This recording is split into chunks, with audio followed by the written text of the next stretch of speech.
Eu queria falar um pouquinho sobre o São Paulo também e sobre a defesa do São Paulo. Ô Fábio, a defesa do São Paulo, ela é mal colocada, ela dá muito espaço. Como é que você analisa? Marcelo, assim, o primeiro tempo, até estava conversando com o Pascoal, né?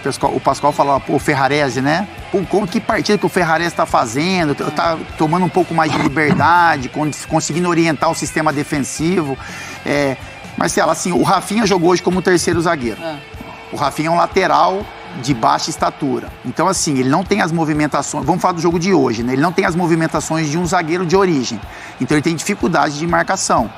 O Fluminense se apropriou muito bem disso, né? Então, assim, o Cano, as movimentações do Cano, as mexidas do Diniz foram todas baseadas pelo lado esquerdo, ofensivo do Fluminense, defensivo do São Paulo.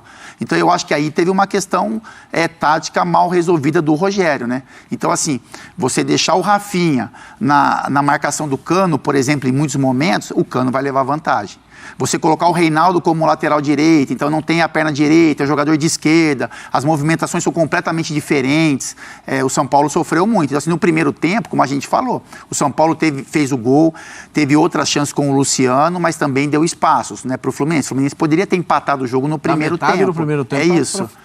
Eu acho que é pelos desfalques que o São Paulo tem, né, pela improvisação pela improvisação do Rafinha mais uma vez como zagueiro e pelo Reinaldo não ser um perna direita ali como lateral, eu acho que isso criou algumas facilidades para as movimentações dos jogadores do Fluminense. Ô Pascoal, o Rogério Ceni errou muito e o Diniz acertou demais? É que é o seguinte, os dois laterais de ofício do São Paulo estão fora. É isso. O garoto Moreira, que joga na seleção de base de Portugal, e o Igor, o lateral direito, né? Os dois estão lesionados, são os dois laterais de ofício. Ele poderia colocar o Marcos ali pela lateral? Eu vou dizer um negócio para você. Tem hora que eu penso, mas eu não gosto do Reinaldo, eu penso como o Mauro. O Reinaldo de lateral esquerdo não dá. Direito. O lateral direito não dá. Lateral esquerdo ele joga. Sim. Acho até que o São Paulo tem que renovar o contrato dele que vai terminar. Também gosto Mas dele. de lateral direito não dá. O Wellington é bom jogador, o lateral esquerdo? Mas ele não é o Reinaldo ainda. Então, o Reinaldo, para mim, está na frente do Wellington, de lateral esquerdo. Mas de lateral direito é esse sofrimento. Já foi assim no último jogo e voltou a ser agora. Então, eu acho que aí é que o Reinaldo não deu ao São Paulo o que o São Paulo esperava dele, ou não deu ao treinador de São Paulo o que o São Paulo esperava dele. Mas cabe ao treinador mudar. Foi falta de opção, então, Pascoal? Eu acho que ele tinha poucas opções no banco. Ele vai botar quem? O Marcos de lateral direito é duro também, porque é um jogador de velocidade que passa muito. E aí você vai botar... O Rafinha não dá mais para jogar de lateral direito. Não dá. Mas se não dá de zagueiro, não dá lateral direito. Zagueiro não dá, mas aí que eu acho, por que não colocar 3 zagueiros e o Rafinha no lugar do Reinaldo como um ala direito? Porque o Rafinha foi o pior jogador. Ele foi o pior jogador do jogo, o Rafinha. Assim, a gente zagueiros fica... e o Rafinha. 3 zagueiros, muito mal hoje. Não, ele foi o pior jogador da partida, foi ele, ok? Porque ele não consegue ser zagueiro, não consegue ser o lateral, ele é baixinho para um cruzamento, ele não marcou direito. Ele foi o pior da partida. Infelizmente. Aí eu fico pensando, então por que não? Põe 3 zagueiros, e ao invés de improvisar um Reinaldo pelo lado direito, deixar o Rafinha ali, porque ele pode ser mais útil. Duas posições do mesmo lado. Improvisa o Rafinha como zagueiro, improvisa o Reinaldo como lateral. É muita coisa. E aí um time que tem qualidade como o Fluminense é muita coisa. Sim, na verdade, assim, o São Paulo surpreendeu ao sair ganhando o primeiro tempo. Aí você vai com 12 desfalques para jogar no Maracanã, o favorito é o dono da casa. Aí você consegue 1-0. O São Paulo conviveu com esses desfalques a temporada inteira. Então. O São Paulo viveu com 6 desfalques, com 8 desfalques, com 12 desfalques, com 4 desfalques. O São Paulo conviveu com desfalques a temporada inteira. Tem que entender o porquê disso também. O São Paulo tem um zagueiro, o Diego, ele está com uma tendinite eterna. Ele não consegue cuidar de uma tendinite. Então, essas coisas o São Paulo precisa melhorar. O São Paulo precisa melhorar, a gente precisa entender por que se machucam tanto os jogadores, a gente precisa entender por que o São Paulo cansa tanto no segundo tempo, a gente precisa entender o que é que acontece com o preparo físico desses jogadores. É muita coisa para a gente entender. Só que o Rogério Ceni não é esse cara que fica calado. Se ele soubesse o que é que está acontecendo ali dentro, ele ia e falava, porque ele gosta de falar. O Mauro já deu logo a explicação a respeito, quando ele fala do Fluminense, ele dá uma explicação que corresponde ao São Paulo. O São Paulo tem que repetir o time. porque os reservas do São Paulo não correspondem em campo. E o São Paulo fez muitas contratações nessa temporada. E essas contratações não corresponderam ao São Paulo. Nicão, ninguém viu. Teve um ou outro momento ali. O Rafinha chegou e virou reserva. Está jogando agora porque o time está desfalcado. O Andrés Colorado. O Andrés Colorado, que veio, que era no volante que ele queria, um volante grande. Um volante que também não conseguiu. Também não conseguiu jogar. Aí o Pablo Maia começou muito bem, teve uma queda. O Luan, que era muito bom, teve uma lesão, agora está voltando da lesão. E aí a gente vai começar... Luciano, se machuca muito, né? Fica muito o Luciano fora. Se passou mais no departamento médico do que jogando. Verdade. O São Paulo tem, na verdade, um O guerreiro. Alisson, a gente nunca sabe se é titular, se é reserva, se está machucado, está à disposição. O Igor Vinícius, agora está machucado. Mas está entre os contratados, acho que foram 7. E diga-se de passagem, todos indicados pelo Rogério, que muda. Porque tem técnico aí que pegou o time já com as contratações. Olha lá, Vitor Pereira no Corinthians, não indicou ninguém, é quem estava lá. O Luiz Castro do Botafogo, agora que ele indicou no meio do ano, mas do começo. Então, não é o caso do São Paulo. Agora, realmente as lesões atrapalharam também o trabalho do Rogério. Sim, você enumerou aí um monte de gente que não pôde ser aproveitada. Que é o Alisson, que você não sabe se vai ser titular ou não. O Patrick ficou um bom tempo machucado, que eu acho um jogador muito importante, mas agora saiu voltou. No intervalo para a entrada do Galopo, o Galopo voltou a jogar mal. Tem que esperar, porque esse rapaz na Argentina jogava bem. No São Paulo ainda não jogou nenhuma bem.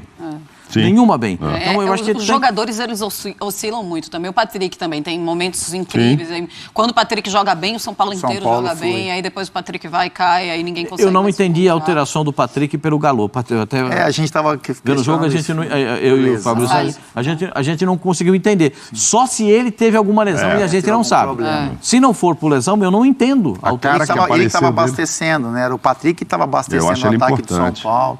Mas apareceu um close dele lá no intervalo. Pela cara, ele não estava com cara de machucado, não. Ele estava com cara de chateado. Ele não estava feliz. Virão as explicações, enfim. Daqui a pouco a gente vai saber se ele está machucado ou não, mas... Daqui a pouco. Porque realmente ele é um jogador super importante nesse time. Se não estava machucado, se ele não teve um problema no jogo, aí a gente pode colocar também... Não é a culpa no Rogério, mas a maneira como o Rogério enxergou o jogo, né? Porque ele começa a fazer modificações que trazem o Fluminense para o ataque, né? Então, assim, você, como o Pascoal falou, é lógico que foi em outro momento, mas ele tira o Patrick no intervalo. É o jogador de mais criação do São Paulo, incomoda ali algumas jogadas do Patrick. Aí depois sai o Luciano, sai o Caleri, aí você vai... Um time como o Fluminense, que gosta do jogo, se ele entende que, poxa, bom, a partir de agora a gente não vai sofrer, não vou ser incomodado, eu vou subir um pouquinho minha linha e vou jogar no campo do São Paulo. Já era, né? Já era. E o Rogério, em alguns jogos, tem feito essas modificações, tem trazido o adversário para o seu campo e os resultados não são os mais favoráveis. Não, eu quero saber se vai aumentar esse número de 12 para 3 desfalques ou se alguém vai se recuperar, porque agora perdeu o Rafinha também. E terça-feira é um jogo decisivo contra o Internacional, principalmente dependendo dos resultados aí de América, Fortaleza e tal. O São Paulo vai dar uma despencada ali, ele vai sair do grupo, se os outros ganharem. Sai dos 8. E o São Paulo tem um pequeno número de vitórias, né? Exatamente. O São Paulo tem menos vitórias. Depende agora dos resultados. A gente vai ver ainda na rodada o que vai acontecer com o Fortaleza, com o América. Esses clubes vão passar em número de vitórias. E é mais um desfalque. Eu não sei, nesses 12, quem é que se recupera para enfrentar o Inter. Mas ele fez boas defesas no primeiro tempo, algumas defesas no segundo tempo. Ô Mauro, você renovaria com o Felipe Alves? Você procuraria um novo goleiro para ser do tamanho do São Paulo? O Felipe Alves tem o tamanho do São Paulo? Ou ele pode vir a ter o tamanho do São Paulo em 2023? Eu contratar... Viu quantas perguntas eu fiz, né? Eu vi. É o 4 em 1. São as dúvidas. Acho que na última vez que eu estive aqui nessa sua sala tão luxuosa, bonita, eu disse que a primeira contratação que o São Paulo deveria fazer no ano que vem era exatamente para o gol. Porque o Felipe estava numa fase desastrosa. O torcedor já estava vaiando até quando ele defendia. Assim, ele não estava passando confiança para o time, nem para o torcedor. E ainda acho que precisa de um goleiro maior, o São Paulo. Ainda acho. E ele ficaria, não precisa mandar ele embora e tal, mas ele seria o segundo goleiro. Ele não seria, ainda mais se o São Paulo ainda conseguir entrar mesmo na Libertadores e tal. Eu acho que precisa. Agora, nesses últimos jogos, ele praticamente tem sido o melhor do time. Tirando os atacantes que fazem gol, o Caleri está com um número muito bom de gols também. Mas nos últimos jogos, mesmo esse que perdeu hoje, ele, no primeiro tempo, foi muito bem. Ele foi muito bem. Mas eu me lembro que quando surgiu a notícia de que o São Paulo ia pegar, mesmo que parcelado, um dinheiro muito bom do Antony nessa transação e tal... E eu falei, eu colocaria num goleiro. E o Rogério tá ali. O Rogério, porra, é o maior goleiro lá da história. Tem até para dar uma olhadinha. Por exemplo, o John dos Santos não vai ficar. O goleiro reserva do Flamengo não vai ficar. O Hugo. Mas aí o Flamengo já está pensando no John. Mas eu não acho que o Hugo seria esse goleiro. Não, o Hugo não é esse goleiro, de jeito nenhum. Teria que ser alguém... Poderia ser o goleiro do Boca Juniors. Esse viria. Ele é novo... O salário lá não era alto, bom pegador de pênaltis, já mostrou aí contra o próprio Corinthians, ele foi muito bem no campeonato de lá, mas também não é para primeiro goleiro, eu acho o John também muito novo. Pode chegar e fazer o que faz o Bento lá no Atlético, deu certo e tal, mas você colocar um goleiro novo, aí... E o Tadeu, hein? Não dava não para ver?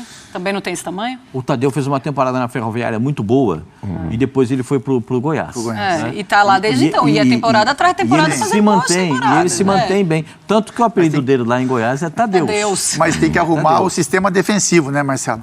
Porque assim, até o Tadeu mesmo, ele faz muitas defesas, por isso que ele chama atenção. O do Goiás quer me matar agora. Mas é porque o sistema defensivo do Goiás 40 também não bolas, oferece, né? Aí ele defende 39 e perde 1-0. É isso que acontece às vezes, sofre, sei lá, 15 chutes no gol e aí faz 14 defesas, sofre um gol e o Goiás perde.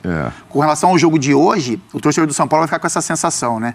Vai esquecer as defesas que ele fez no primeiro tempo e vai falar, pô, não pode espalmar uma bola pra dentro da área. Mas ele pegou 3 no primeiro tempo. É isso que eu tô falando. Aquela em cima aqui na pega na trave foi espetacular. Se o São Paulo vencesse o jogo ou empatasse, com certeza estaria na conta dele o resultado.